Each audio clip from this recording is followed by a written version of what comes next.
어떤 큰 불행도 나를 슬프게 하지는 못합니다. 하고 장브리델은 말했다. 그는 회의주의자였다. 나는 이번 전쟁을 가까이에서 경험했답니다. 많은 시체를 밟고 넘어가기도 했고요.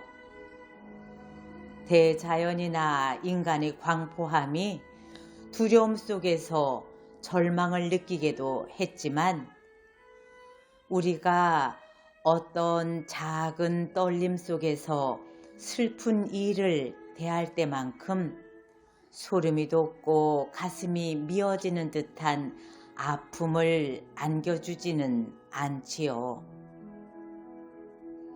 아마 인간이 체험하는 것 중에서 가장 큰 고통은 어머니로서 자식을 잃어버리는 일이고, 사나이로서는 어머니를 잃어버리는 일이 되겠지요. 그건 분명 무섭고 끔찍한 일이고 정신이 혼미해지며 가슴이 미어지는 일이지요. 그런데 어떤 우연한 기회에 일어난 눈에 잘 띄지 않고 짐작밖에 할 수 없는 은밀한 슬픔이나 불확실성은 인간을 더욱 고통스럽게 하고 고뇌하게 만드는데, 이런 것들은 좀처럼 치유되지가 않는답니다. 너무도 고통이 심한 까닭에 무슨 시련 같기도 하고 너무나 쥐어짜는 아픔이랄까, 얼른 정신을 차릴 수도 없지요. 또 괴로움이 습관적인 고통처럼 여겨져서 오랜 시일이 지나야 비로소 헤어나올 수 있는 것처럼 생각하게 되므로 그냥 가슴속에 묻어주기 일쑤지요. 내 눈앞에는 항상 몇 가지 기억이 떠오르곤 합니다. 여느 사람에게는 눈에 띄지도 않았을 테지만 그 장면들은 내 가슴 속으로 곧장 들어와 박혀서 마치 빼낼 수 없는 가시자국처럼 되어버렸어요. 여러분은 아마 그런 순간적인 기억이 이렇게까지 오랫동안 뚜렷이 남아있다는 것을 얼른 이해하기가 어려울 거예요. 저는 그중 한 가지만 이야기해 볼까 합니다. 이건 꽤 오래된 이야기지만 마치 어제 일처럼 떠오르는군요. 지금 머릿속에 그 장면을 떠올려 보기만 해도 그때의 감동이 새록새록 느껴진답니다. 나는 올해로 나이가 50인데 이 이야기는 젊은 시절 내가 법률 공부를 하던 때의 일이에요. 그 무렵에 나는 좀 우울하고 생각이 많았답니다. 그래서인지 염세적인 철학에 푹 빠져 있었지요. 나는 아침마다 일찍 일어났어요. 내가 가장 즐겼던 즐거움 가운데 하나는 아침 8시쯤에 릭상부르 임업 시험장을 혼자서 산책하는 것이었거든요. 여러분은 아마 이 임업 시험장에 대해 잘 모르실 거예요. 그곳은 이미 오래전 세상에서 잊혀진 정원으로 노인네의 인자한 미소처럼 아늑한 곳이었어요. 우거진 나무 울타리의 무성한 가지가 비좁은 오솔길에 쭉 늘어서 있었고, 정원사는 커다란 가위로 쉴 새 없이 그 가지들을 손질하고 있었지요. 마치 소풍을 가는 중학생들처럼 늘어선 어린 나무들이며 아름다운 장미와 과일나무가 숲을 이룬 가운데 군데군데 여러 가지 꽃이 만발해 있었지요. 그 숲 가장자리에는 꿀벌 일가가 살고 있었어요. 지프로 만든 벌통들은 나뭇가지 사이에 적당한 간격을 두고 하늘을 향해 놓여 있었고, 재봉틀 뚜껑 같은 널따란 문이 열려 있었지요. 그래서 근처의 길가에는 어디나 금빛 꿀벌들이 붕붕거리며 고요한 정원의 주인인 양 행세를 하고 있었는데, 이들이야말로 이 고요한 숲길의 진정한 산책자가 아닌가 생각했었답니다. 나는 거의 매일 아침 정원을 찾아와서 의자에 걸터 앉아 책을 읽었어요.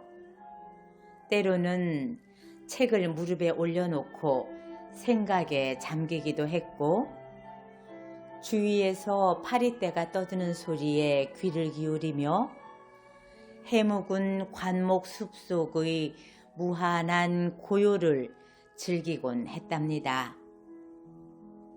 그런데 어느 날부터인가 나는 이 정원에 드나드는 단골 손님이 나뿐만이 아니라는 사실을 알게 되었어요.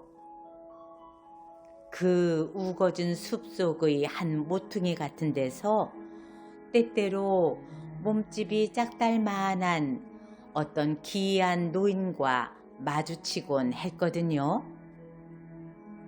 그는 승마복 같은 바지에 스페인식의 밤색 프로코트를 입고 버클이 달린 단화를 신고 있었어요. 넥타이 대신 레이스를 졸라매고 책이 넓고 긴 털이 달린 모자를 쓴 모습이 흡사 노아 홍수 시절을 연상케 하는 노인이었어요. 그는 몸이 매우 갸냘프고 뼈대가 앙상했으며 늘 조금씩 얼굴을 찌푸리며 미소를 지어 보이곤 했어요. 그는 손잡이에 금이 박힌 짧은 지팡이를 손에 들고 있었는데 거기에는 굉장한 추억이 서려 있는 듯 싶었지요. 나는 처음에 이 노인을 만나고 꽤 놀랐지만 나중에는 호기심이 생겼어요.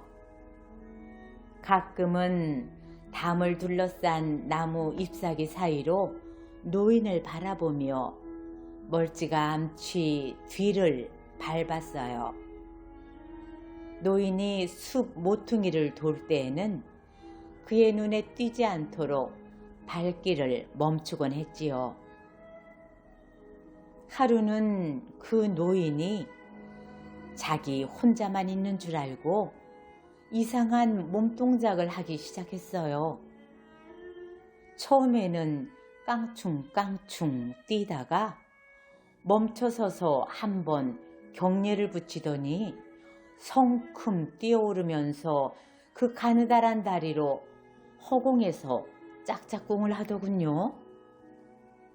그런 후 맵시 있게 빙그르르 돌며 괴상한 모습으로 다시 뛰어오른 뒤에 흡사 여러 관중이라도 앞에 있는 것처럼 포옹하는 듯한 몸짓을 하고 한바탕 웃는 것이었어요. 그리고는 그 인형 같은 얇은 몸을 숙이면서 텅 빈 정원을 향해 우스꽝스러울 정도로 정중한 절을 해보이는 게 아니겠어요? 깜짝 놀란 나는 한자리에 멍하니 멈춰서서 분명히 우리 두 사람 중에 어느 하나가 미쳤구나 생각했지요. 저 노인이 미쳤나 아니면 내가 미쳤나 중얼거리면서 말이에요. 그는 또 한순간 갑자기 춤을 추더니 마치 무대 위에 선 배우들이 하듯이 앞으로 나갔다가 몇 걸음 뒤로 물러서더군요. 그러고는 입가에 부드러운 미소를 띠고 나무숲을 향해 떨리는 손으로 입맞춤을 하고는 의젓하게 다시 산책을 했어요. 그 후에도 나는 종종 그 노인의 뒤를 밟았고, 그리하여 나는 그가 날마다 그 괴상한 짓을 하는 것을 알게 되었답니다.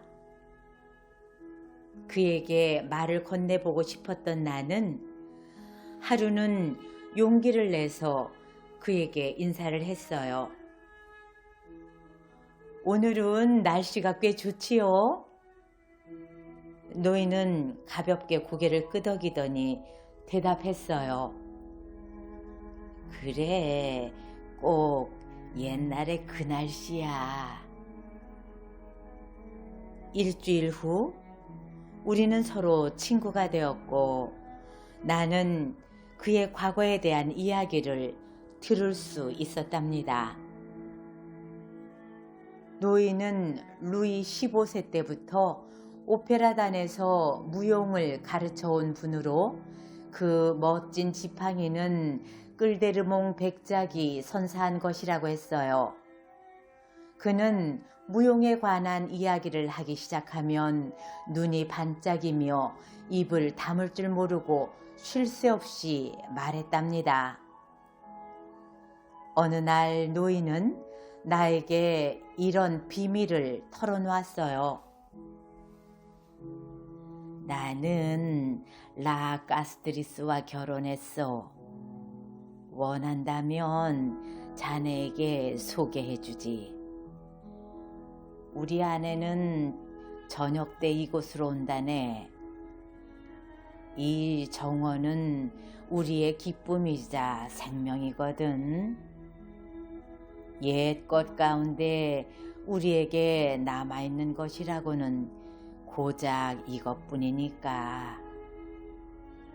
만일 우리한테 이것마저 없다면 우리는 살아갈 재미를 잃게 될 거야. 나는 이곳에서 젊은 시절과 같은 공기를 마시는 기분이 되지. 그래서 우리 내외는 언제나 오후를 여기서 함께 보낸다네. 난 아침나절에 미리 이리로 발길을 옮기는 거고, 난 워낙 아침 일찍 일어나니까. 나는 점심을 먹고 다시 릭상부르로 갔답니다. 그 노인도 와 있었어요. 그는 검은 드레스를 걸친 작달만한 아름다운 할머니에게 점잖게 팔을 내어 맡기고 나를 소개했어요. 할머니가 바로 라 가스트리스로 임금님과 기공자들을 비롯해 온 세계에 사랑의 달콤함을 뿌리고 다닌 모든 사람들의 흠모를 한 몸에 받아온 위대한 무용가였어요. 산뜻한 숲에서는 여러 꽃향기가 풍겨오고 부드러운 햇빛이 나뭇잎 사이로 흘러들어 물방울처럼 우리의 머리 위로 떨어졌어요. 라 가스트리스의 검은 드레스 위로 햇살이 내려앉아 반짝거렸고요. 정원에는 아무도 없었고 마차가 지나가는 소리만 멀리서 들려올 뿐이었지요. 나는 노인에게 부탁했어요. 저 미뉴에트 무용의 유래를 말씀해 주세요. 그는 몸을 한참 떨다가 설명하기 시작했어요. 미뉴에트는 춤 가운데 단연 으뜸 이를테면 춤의 여왕이라네. 알겠나? 그러나 왕이 없어지면서부터 이 춤도 자취를 감추어 버렸다네. 그는 말을 마치고 나서 위험 있는 태도로 무용을 시작했는데 정작 나는 전혀 이해할 수가 없었어요.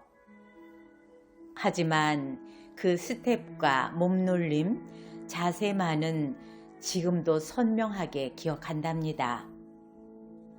노인은 몸이 말을 잘 안 듣는다며 속상해하고 짜증을 부리다가 나중엔 서글픈 표정을 지었어요.